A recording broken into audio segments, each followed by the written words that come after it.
Segundo o entendimento do professor Miguel Reale, e aqui é o momento perfeito para homenageá-lo, já que seu entendimento sobre a matéria do direito firmou-se não somente aos seus alunos brasileiros, mas, principalmente, ultrapassou fronteiras, fixando seu posicionamento sobre a teoria tridimensional, na qual podemos destacar que direito não é só norma, como quer dizer Kelsey.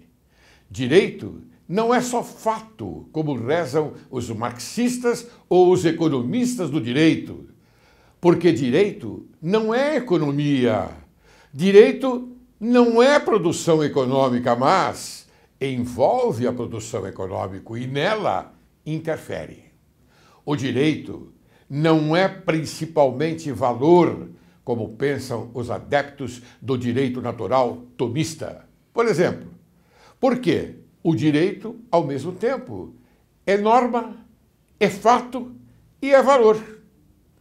E sob o aspecto da vivência teórica e prática do Estado de Direito posto, os doutrinadores se identificam com a teoria tridimensional, uma vez que está aberta para as fundamentações em direito público, direito privado e direito criminal, à mercê dos profissionais que exercitam a arte escultural do direito, da equidade e da justiça.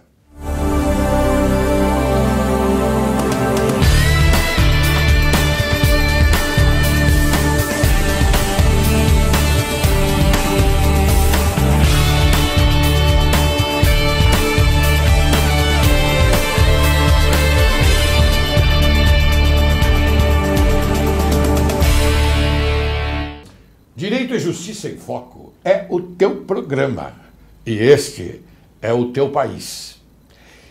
Inicio citando as sábias palavras de Immanuel Kant. A produção em um ser racional da capacidade de escolher os próprios fins em geral e, consequentemente, de ser livre, deve-se à cultura. Hoje temos a honra de receber uma figura reconhecida no meio acadêmico jurídico. Ele é doutor e livre-docente em Direito pela Universidade de São Paulo, doutor em Filosofia e Educação pela PUC, além de professor de mestrado e doutorado da PUC também, é o doutor Márcio Pugliese, que vamos hoje conversar com ele e ele vai nos dar uma aula sobre direito, cultura e civilização. Seja bem-vindo, Márcio. Muito obrigado, desembargador Laurelli. É uma honra estar no seu programa. Sempre conversamos muito sobre teoria e hoje vamos ter uma possibilidade de compartilhar as nossas conversas com quem nos assistir. Exatamente, você tocou exatamente daquilo que eu queria falar já ao telespectador. Você tem um brilhante livro, Teoria do Direito? Tenho. Eu dividi esse livro em duas partes. Duas partes. Teoria do Direito com aspectos microsistêmicos, que saiu só como Teoria do Direito pela Saraiva, e agora acabo de lançar o Teoria do Direito, aspectos macrosistêmicos, pela Saperi-Alt do Rio de Janeiro. É esse que nós estamos mostrando. É esse livro que estamos mostrando. Muito bem. Acaba quentinho do forno. Ótimo, muito bem. Parabéns, Márcio, porque Muito eu já obrigado. li alguma coisa, eu não consegui ler até o final, mas pelo que li fiquei encantado e você é um homem que consegue, lógico, você é um cultor do direito, excelente, e você consegue escrever com uma facilidade tão grande que nós que estamos aprendendo conseguimos absorver também com uma facilidade muito grande. Ok? Eu agradeço e tenho, às vezes, sérias dúvidas de conseguir fazer isso. Não, mas tento fortemente. Mas você faz sim. Bem, vamos começar o nosso programa a respeito do direito, cultura e civilização? Vamos? Muito bem. Falar. Quais os fenômenos mais relevantes do processo de globalização ainda em andamento? Bom, os fenômenos mais importantes e que trazem consequências, por vezes, muito complicadas para todos os países é a transnacionalização da produção. Basicamente, as transnacionais escolhem as suas zonas de conforto em termos de taxação, né? Impostos, taxas, contribuições e outros gravames sobre o custo das mercadorias, né? E da produção das mercadorias, e acabam separando isso para depois montarem o produto final onde eles for mais interessante. Com isso, o que acontece? O emprego é atingido duramente, a mão de obra repetitiva, aquela mão de obra que produz tarefas não muito inteligentes, é definitivamente afastada dos grandes quadros de empregabilidade. A empregabilidade hoje depende de quem pode produzir inovação.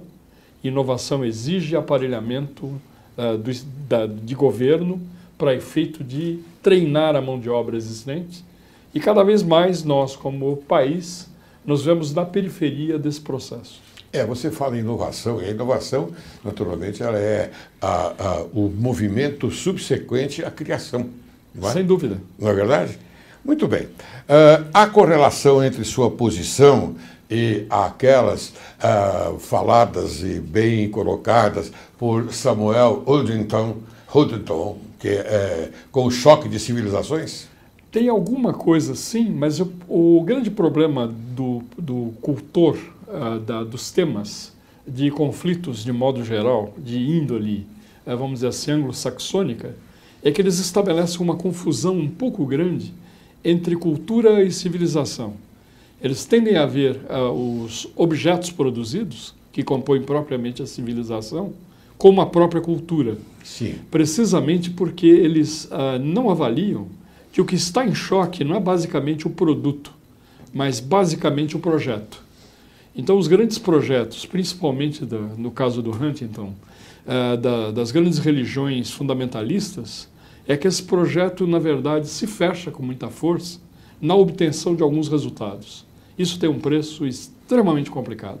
Sim, é que ele, naquela época, ele foi bastante fiel ao que estava acontecendo na Guerra Fria, aquela história toda em que ele coloca muito bem esse particular. Não é?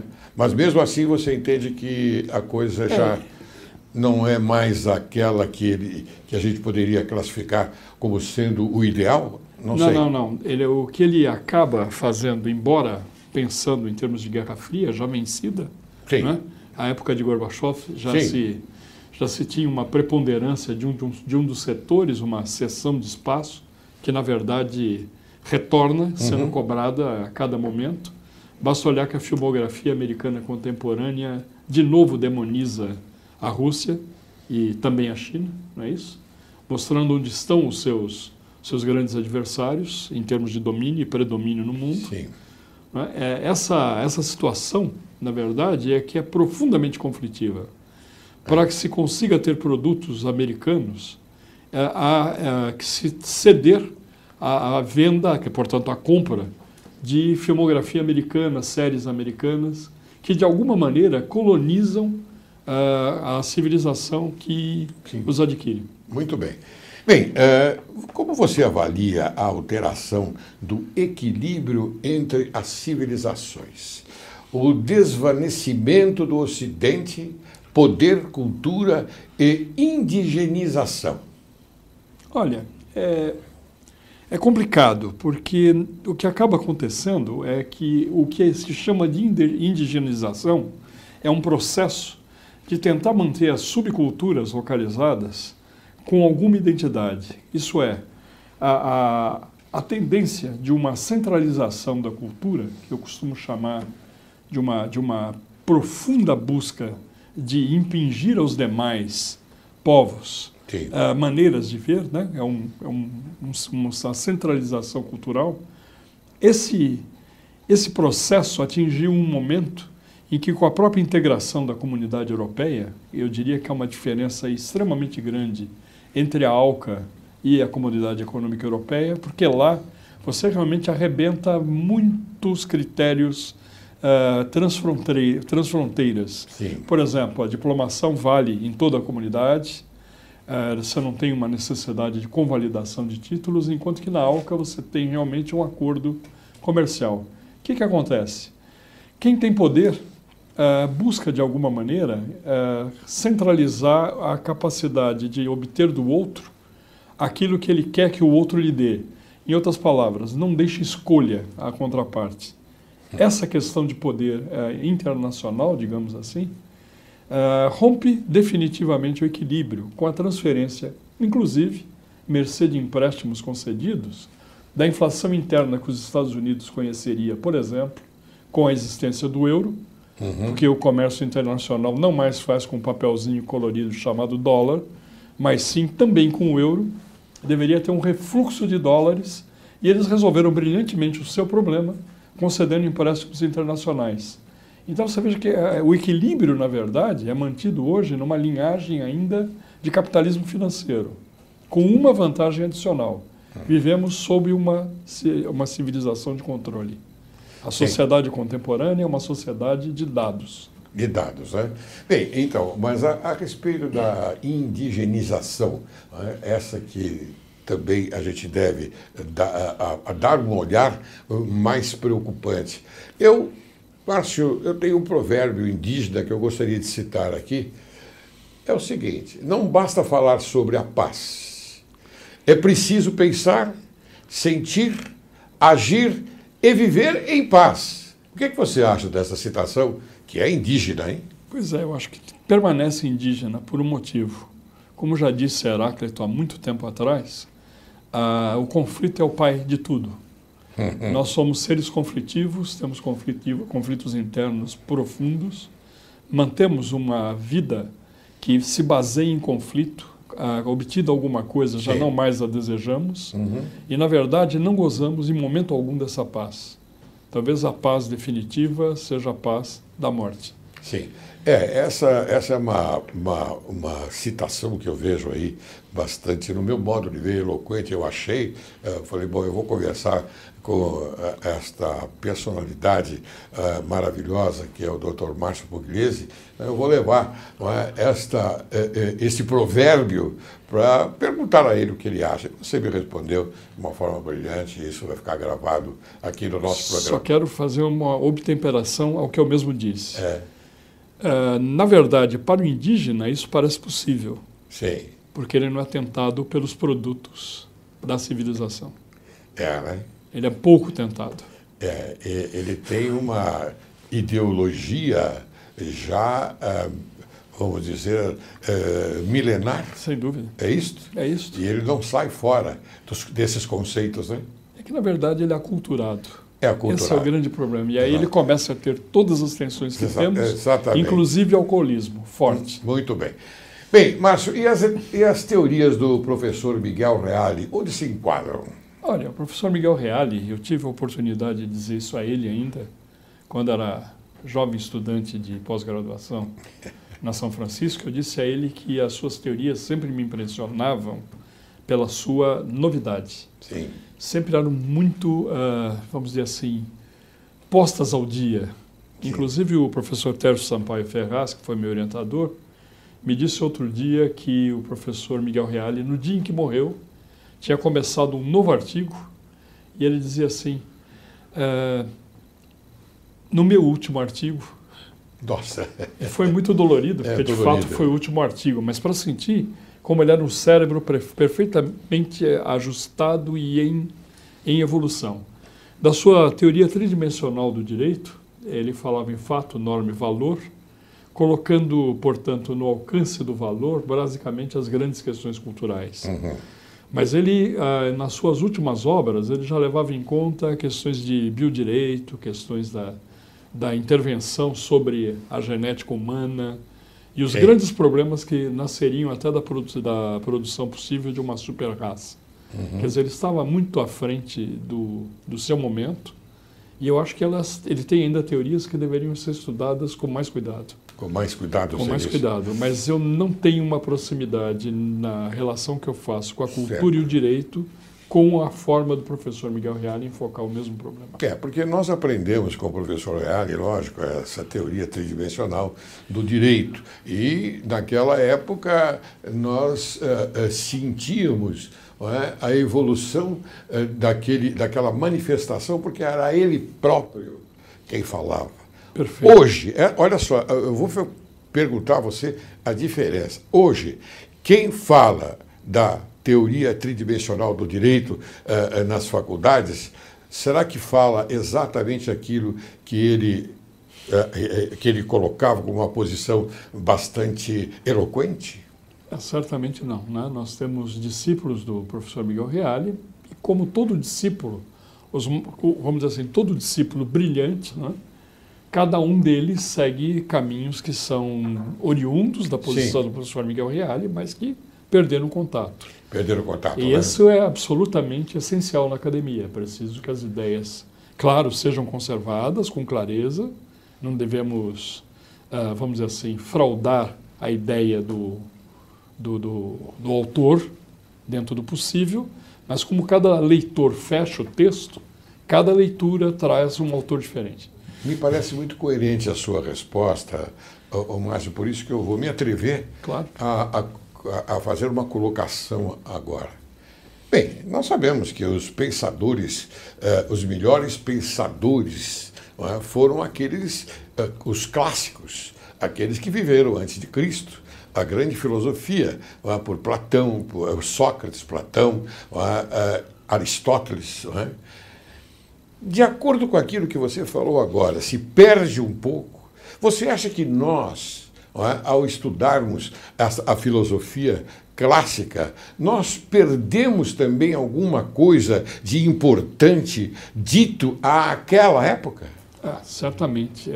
Nós somos filhos do nosso tempo. E lemos esses textos antigos anacronicamente, não há o que fazer. Nós temos conteúdos que distorcem, certamente, o significado que poderiam ter esses termos à época, mas isso não é problema. Não, né? O importante vamos dizer assim, realmente estudar e compreender as proposições, compreender o tempo em que foram escritas, as condições sociais e, vamos dizer assim, trazer ao nosso tempo o que poderia, de alguma maneira, vamos dizer assim, no tamanho do nosso entendimento, produzir algum avanço em termos da melhoria do homem e da sociedade. Muito bem, Márcio. Afinal, qual é a relação entre o poder e o conceito de sujeito? Pois é, veja que é uma coisa curiosa. Sujeito é uma palavra muito interessante. É subjectum, que é lançar sob, né? E com isso ela tem duas grandes vertentes possíveis.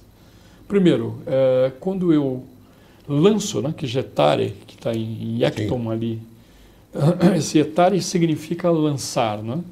Quando eu lanço por sobre mim, eu estou, na verdade, traduzindo no latim o hipokeimenon do Aristóteles, que é basicamente aquele que coloca sobre si certos conteúdos. E vou diretamente à questão do fundamento.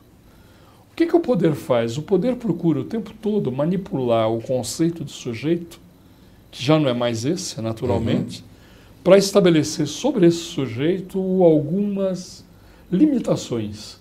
Na verdade, ele está fazendo passar o sujeito, por exemplo, do nosso tempo, como Lacan diz muito brava e corretamente, e numa brevidade incrível, ele diz assim, o sujeito é absolutamente temporal. Então, o que acontece?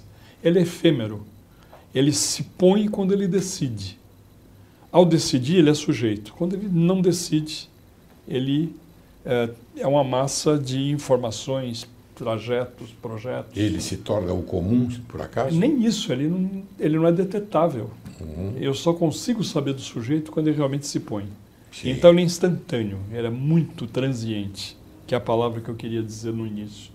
E essa transiência mostra basicamente o seguinte, eu só consigo apanhá-lo quando eu faço agir de acordo com o que eu desejo.